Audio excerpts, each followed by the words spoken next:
And for unconventional advice that works, today we're going to be looking at wood. So for a 2x4 or anything that you want in the house, here's today's tip. What you want is you want that piece of wood to be straight. So the tip is you look down the full length of your piece of wood. You want it to be straight. Because if it's wavy in the store, it's going to be wavy at home, and that's just not going to do the trick.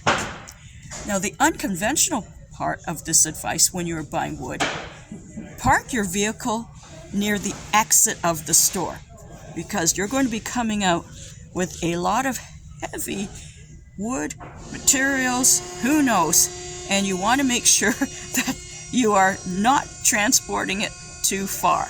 So grab this thing when you are coming into the store, this trolley cart, grab the wood, eyeball it, and when you're ready to check out, your vehicle is right there. So the advice that works and the unconventional component. We will see you in the next video. If you enjoy the content that I'm providing, please like, give it a thumbs up, subscribe, and hit that notification bell. We will see you next time with more unconventional advice that works.